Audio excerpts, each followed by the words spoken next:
ಎಲ್ರಿಗೂ ನಮಸ್ಕಾರ ಸ್ನೇಹಿತರೆ. ಎಲ್ಲೋ ಒಂದು ಕಡೆ ಕ್ಷೇತ್ರಗಳ ಮರು ವಿಂಗಡಣೆ ಮಾಡಬೇಕು ಅಂತೇಳಿ ಏನು ಪ್ರಧಾನಮಂತ್ರಿಯವರು ಏನು ಕ್ರಮಗಳು ಕೊಳ್ತಿದ್ದಾರೆ.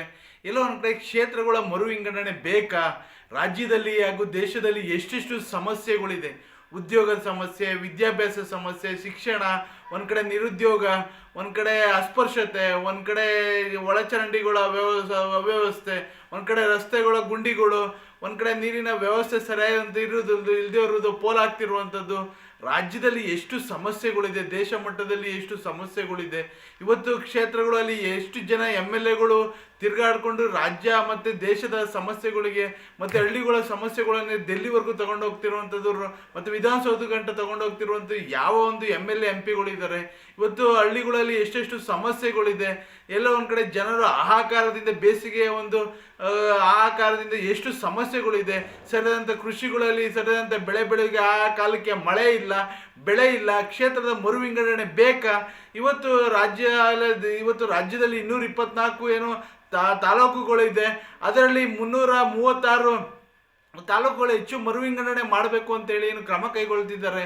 ಮತ್ತು ಏನು 28 ಏನು ನಮ್ಮ ಒಂದು ಲೋಕಸಭಾ ಪ್ರತಿನಿಧಿಸುವಂಥ ಒಂದು ಕ್ಷೇತ್ರಗಳಿದ್ದಾರೆ 28.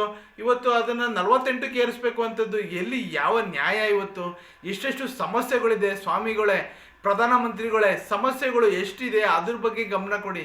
ರಾಜ್ಯ ಅಲ್ಲ, ದೇಶ ಮಟ್ಟದಲ್ಲಿ ಇವತ್ತು ಜನ ಆಕಾರದಿಂದ ಇವತ್ತು ವಲಸೆ ಹೋಗ್ತಿದ್ದಾರೆ. ಸರಿಯಾದಂಥ ವ್ಯವಸ್ಥೆಗಳಿಲ್ಲದೆ, ಶಿಕ್ಷಣ ಇಲ್ಲದಂಥ ವ್ಯವಸ್ಥೆಗಳಿಲ್ಲದೇ ಇವತ್ತು ಸರ್ಕಾರಿ ಶಾಲೆಗಳು ಮುಚ್ಚೋಗ್ತಿದೆ. ಇವತ್ತು ಹೋರಾಟಗಾರರು ಹೋರಾಟ ಮಾಡಿ ಮಾಡಿ ಮಾಡಿ ಮಾಡಿ ಮಾಡಿ ಇವತ್ತು ಮೂಲೆಯಲ್ಲಿ ಗುಂಪಾಗುವಂಥ ಸಂದರ್ಭ ಇವತ್ತು ಆಗಿದೆ. ಇವತ್ತು ಯಾವುದೇ ರಾಜ್ಯ ಸರ್ಕಾರ ಆಗಲಿ, ಕೇಂದ್ರ ಸರ್ಕಾರ ಆಗಲಿ ಶಿಕ್ಷಣದ ನೀತಿಗಳನ್ನ ಸರಿಯಾದಂಥ ಜಾರಿಗೆ ತರುವಂಥದ್ದು, ದ್ವಿಭಾಷಾ ನೀತಿಗಳ ಜಾರಿಗೆ ತರುವಂಥದ್ದು ಯಾವುದೂ ಇಲ್ಲ. ಏಕರೂಪ ಶಿಕ್ಷಣ ವ್ಯವಸ್ಥೆಯನ್ನು ಯಾರು ತರ್ತಿದ್ದಾರೆ? ಇವತ್ತು ಎಲ್ಲಿ ನೋಡಿದ್ರು ಆ ಭಾಷೆ, ಈ ಭಾಷೆ, ಅನ್ಯ ಭಾಷೆಗಳು ಇವತ್ತು ನಮ್ಮ ಶಿಕ್ಷಣದ ವ್ಯವಸ್ಥೆಗಳನ್ನು ಇವತ್ತು ಬುಡಪೇಲು ಮಾಡಿ ನಮ್ಮ ಮಕ್ಕಳನ್ನು ಇವತ್ತು ಎಲ್ಲಿ ಏನು ಮಾಡ್ತಿದೆ, ಶಿಕ್ಷಣ ವ್ಯವಸ್ಥೆಯಿಂದ ವಂಚಿತರಾಗಿ ನಿರುದ್ಯೋಗ ವ್ಯವಸ್ಥೆಯನ್ನು ಸೃಷ್ಟಿ ಮಾಡ್ತಿದೆ.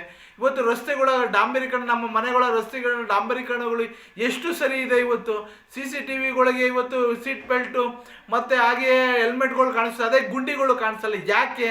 ಇವತ್ತು ಎಷ್ಟೆಷ್ಟು ಸಮಸ್ಯೆಗಳಿದೆ. ಇವತ್ತು ರಾಜ್ಯ ಮಟ್ಟದಲ್ಲಿ, ದೇಶ ಮಟ್ಟದಲ್ಲಿ ಪ್ರಧಾನಮಂತ್ರಿಗಳೇ ಗಮನ ಹರಿಸಬೇಕಾಗಿದ್ದು, ನೀವು ಮರು ವಿಂಗಡಣೆ ಮಾಡಿ. ಇವತ್ತು ರಾಜಾಜಿನಗರದಲ್ಲಿ ಕ್ಷೇತ್ರ ಎಷ್ಟೋ ಅದು ಸರಿಯಾದಂಥ ಯಶವಂತಪುರ ಕ್ಷೇತ್ರ ಆದರೂ ರಾಜಾಜಿನಗರ ಕ್ಷೇತ್ರಕ್ಕೆ ಸೇರಿಕೊಂಡಿದೆ.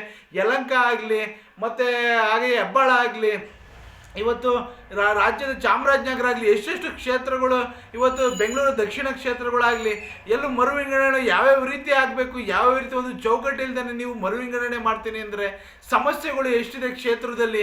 ಅದನ್ನು ಮೊದಲು ಜನಸಂಖ್ಯೆ ಇವತ್ತು ಹೆಚ್ಚೇದು ಹೋಗ್ತಿದೆ. ಇವತ್ತು ರಾಜ್ಯದಲ್ಲಿ 700 ಕೋಟಿ ಇದ್ದರೆ ದೇಶ ಮಟ್ಟದಲ್ಲಿ 140ಕ್ಕೂ ಅಧಿಕವಾದಂಥ ಜನಸಂಖ್ಯೆ ಇವತ್ತು ಜಾಸ್ತಿ ಆಗ್ತಿದೆ.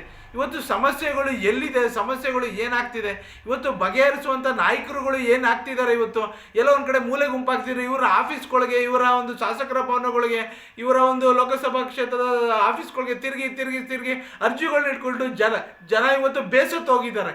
ಇವತ್ತು ಇಂಥ ನಾಯಕರುಗಳನ್ನ ಪಡೆದಂಥ ನಾವೇ ಧನ್ಯರು ಅಂದ್ಕೊಂಡು ಎಲ್ಲೋ ಒಂದು ಕಡೆ ತಲೆ ಮೇಲೆ ಟವಲ್ ಹಾಕೊಂಡು ಇವತ್ತು ಜನಸಾಮಾನ್ಯರು ಬೊಬ್ಬೆ ಹೊಡಿತಿದ್ದಾರೆ.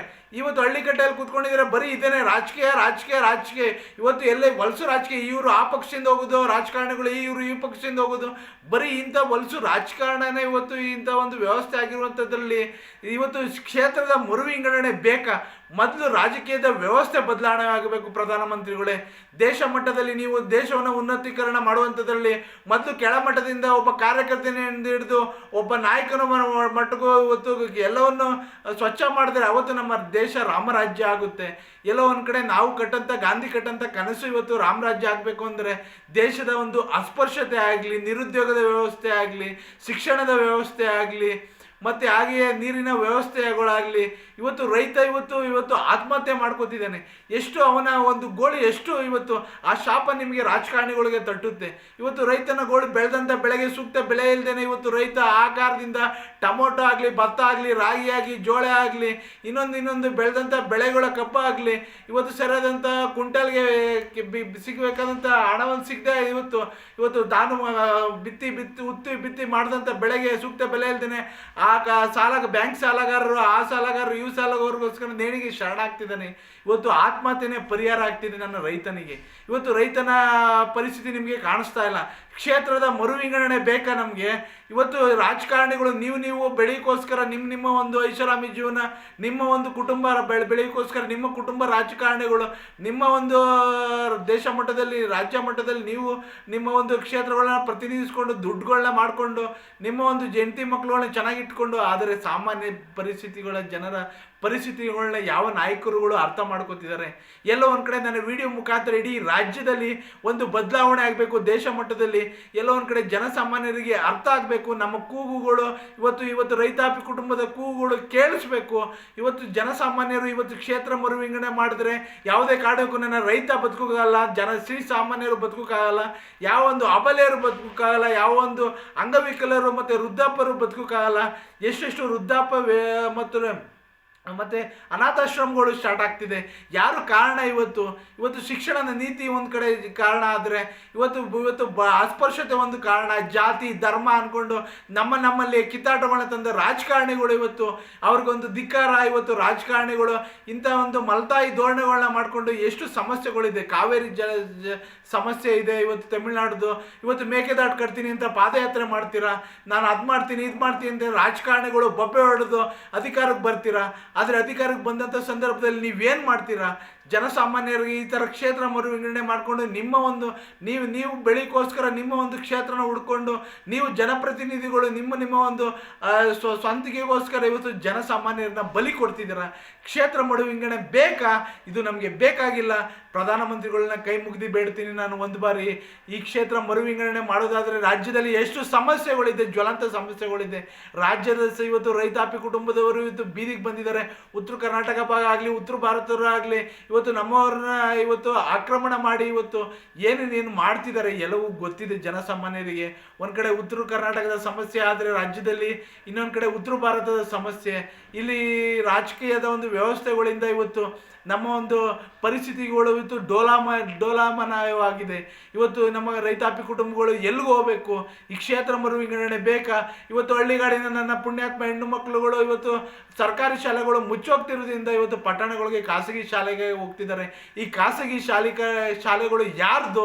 ಅದು ಇವತ್ತು ಒಂದು ಕಾರ್ಖಾನೆಗಳು, ಇವತ್ತು ಸಕ್ಕರೆ ಕಾರ್ಖಾನೆ ಆಗಲಿ, ಉಕ್ಕು ಕಾರ್ಖಾನೆಗಳಾಗಲಿ, ಇನ್ನೊಂದು ಕಾರ್ಖಾನೆಗಳಾಗಲಿ ಇವತ್ತು ಸರ್ಕಾರಿ ಶಾಲೆಗಳು ಮುಚ್ಚೋಗ್ತಿದೆ. ಮತ್ತು ಇನ್ನೊಂದು ಕಾರ್ಖಾನೆಗಳು ಇವತ್ತು ಆಗ್ತಿದೆ ಅಂದರೆ ಎಲ್ಲದಕ್ಕೂ ರಾಜಕಾರಣಿಗಳು ಹೊಣೆ.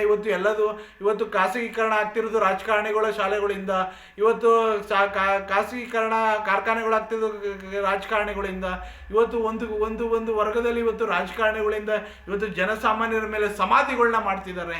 ಇವತ್ತು ಈ ಒಂದು ಪರಿಸ್ಥಿತಿ ಇಟ್ಕೊಂಡು ನಮಗೆ ಕ್ಷೇತ್ರ ಮರುವಿಂಗಡಣೆ ಬೇಕಾ? ರಾಜ್ಯದ ಎಷ್ಟು ಸಮಸ್ಯೆಗಳಿದೆ ಅದನ್ನು ದಯಮಾಡಿ ದೇಶದ ಘನವೆತ್ತ ಏನು ನಮ್ಮ ಪ್ರಧಾನಮಂತ್ರಿ ಆದ ಮೋದಿಜಿಯವರೇ ದಯಮಾಡಿ ಬೇಡ್ತೀನಿ, ಈ ಒಂದು ಸಾಮಾಜಿಕ ಜಾಲತಾಣದ ಮುಖಾಂತರ ಒಂದು ಅಲೆಯನ್ನು ಸೃಷ್ಟಿಸೋಣ. ಯಾವುದೇ ಕಾರಣಕ್ಕೂ ಸಮಸ್ಯೆಗಳು ಇರುವಂಥದ್ದನ್ನ ಬಗೆಹರಿಸೋಣ.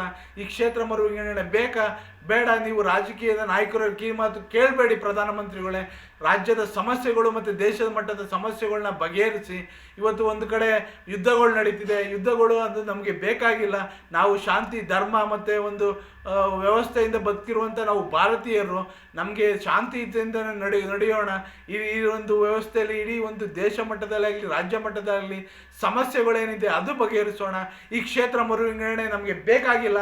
ಇದಕ್ಕೆ ಒಂದು ಧಿಕ್ಕಾರ ಅಂತ ಕೂಗ್ದು ನನ್ನ ಇಡೀ ಒಂದು ವಿಡಿಯೋ ಮುಖಾಂತರ ಇಡೀ ಒಂದು ಜನಸಾಮಾನ್ಯರಲ್ಲಿ ಜಾಗೃತಿ ಮೂಡಬೇಕು.